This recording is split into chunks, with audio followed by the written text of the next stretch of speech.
നമസ്കാരം സുഹൃത്തുക്കളെ. The honesty അക്കാഡമിയുടെ ഭരണഘടനാ പഠനത്തിലേക്ക് എല്ലാവർക്കും സ്വാഗതം.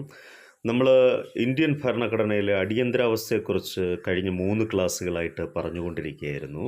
അപ്പോൾ അതിലെ അവസാനത്തെ ക്ലാസ്സാണ് ഇന്ന് നമ്മൾ പറയാനായിട്ട് പോകുന്നത്.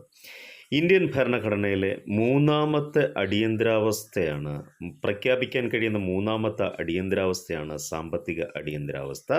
സാമ്പത്തിക അടിയന്തരാവസ്ഥയെക്കുറിച്ച് പറയുമ്പോഴത്തേക്കും രാഷ്ട്രപതിക്ക് നമ്മുടെ സാമ്പത്തിക സുസ്ഥിരതയ്ക്ക് ഭീഷണിയുണ്ടെന്ന് ബോധ്യമായാൽ അടിയന്തരാവസ്ഥ പ്രഖ്യാപിക്കാം.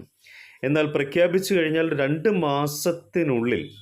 മാസത്തിനുള്ളിൽ തന്നെ അതിൻ്റെ പാർലമെൻറ്റിൻ്റെ അപ്രൂവൽ വാങ്ങിച്ചിരിക്കണം, പാർലമെൻറ്റ് അംഗീകരിച്ചിരിക്കണം എന്നാണ് നിയമം പറയുന്നത്. സാമ്പത്തിക അടിയന്തരാവസ്ഥ എന്ന് പറഞ്ഞാൽ സാമ്പത്തിക സുസ്ഥിരതയ്ക്ക് ഭീഷണിയുണ്ടെന്ന് ബോധ്യമായാൽ. ഇന്ത്യയിൽ ഏറ്റവും പ്രധാനപ്പെട്ട വസ്തുത എന്ന് പറഞ്ഞാൽ ഇന്ത്യയിൽ ഇന്ന് വരെ സാമ്പത്തിക അടിയന്തരാവസ്ഥ പ്രഖ്യാപിച്ചിട്ടില്ല. മിക്കവാറും എല്ലാ പരീക്ഷയിലും ചോദിച്ചിട്ടുണ്ട്, നമ്മുടെ ഇന്ത്യയിൽ പ്രഖ്യാപിക്കാത്ത അടിയന്തരാവസ്ഥ ഏതാണെന്ന് ചോദിക്കാറുണ്ട്. ഇപ്പോൾ ഇന്ത്യയിൽ പ്രഖ്യാപിക്കാത്ത അടിയന്തരാവസ്ഥ എന്ന് പറയുന്നത് സാമ്പത്തിക അടിയന്തരാവസ്ഥയാണ്, വകുപ്പ് 360. അപ്പോൾ നമുക്ക് ഇവിടെ നിർത്താം.